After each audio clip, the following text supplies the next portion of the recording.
Welcome to the Deep Dive. So today we're tackling a massive topic, the British conquest of India, roughly from 1707 to 1857. But our goal here is to get past the usual story of, battles and generals. We want to understand the structural reasons behind it all, these deep asymmetries that really gave the East India Company its edge. Exactly, because it wasn't just a contest of armies, was it? It was more like a clash of systems. Systems, how so? Well, you had the traditional agrarian states, the successors to the Mughals, and they came up against something totally new, this corporate fiscal military state from Britain.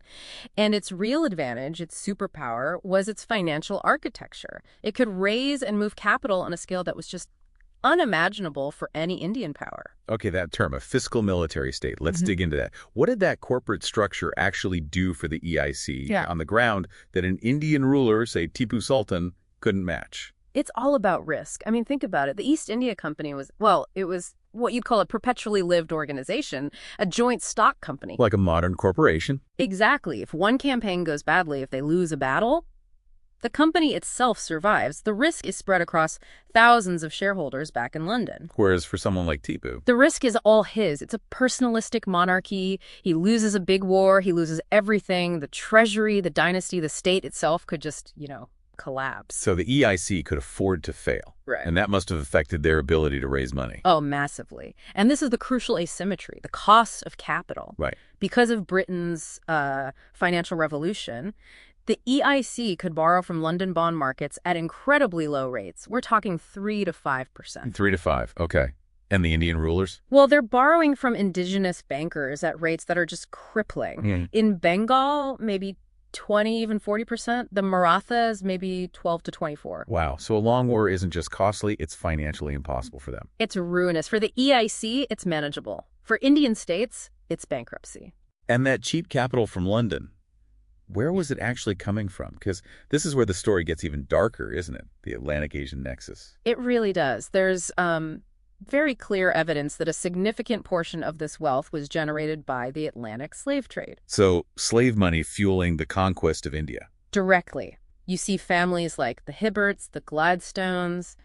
Their fortunes were made in Caribbean slavery, and they plowed that money straight into EIC stock, into Indian indigo, into shipping. It's one global system of extraction funding another. Which is just staggering. But the craziest part to me is that it wasn't just global capital.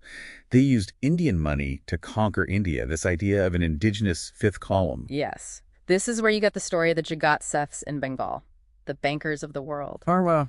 They were immensely powerful, and when the local Nawab started to threaten their financial interests, well, they chose to back the company. They chose to protect their capital. And this leads directly to the Battle of Plassey. It is Plassey. They financed the whole operation. The bribery of Mir Jafar, the betrayal, that wasn't really a military victory for the British. It was, at its core, a financial transaction that they enabled.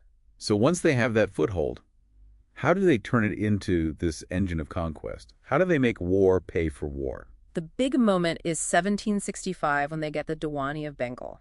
The right to collect revenue. So they control the tax base. They control the tax base, and the whole game changes. Suddenly, they don't need to ship silver bullion from Britain to buy Indian goods anymore. They just use the tax revenue they've extracted from the Bengali peasantry to buy those goods for export, their so-called investment. So Bengal starts paying for its own occupation. And for the conquest of everywhere else, Bengal becomes the garrison state, funding the wars in Madras and Bombay. And this system of extraction just gets more and more efficient. Oh, relentlessly. I mean, fast forward to the 1850s, the company's monopoly on opium revenue. Right, for the China trade. Made up something like 17 to 20% of its total income. They were literally funding the Indian occupation with Chinese addiction. It's incredible. And this financial resilience is why the military story alone is so misleading, because they did lose battles. Right. Badly. They had humiliating defeats. People forget this. The total surrender at Wadgaon in 1779, an entire force annihilated at Pallalur in 1780. Any Indian state would have been crippled by that.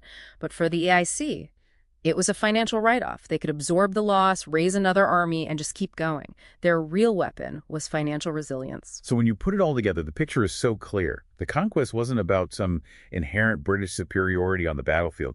It was about using Indian capital and Indian soldiers, the Sepoy army, to systematically dismantle Indian sovereignty. The corporate system just outlasted and bankrupted everyone else. A system that eventually kind of ate itself. It did. It cannibalized itself. That same ruthless drive for efficiency, annexing Awad, breaking promises to the sepoys, is what lit the fuse for the 1857 rebellion. Of course, the company was dissolved after that. But the final thought, the question for you to really think about is this.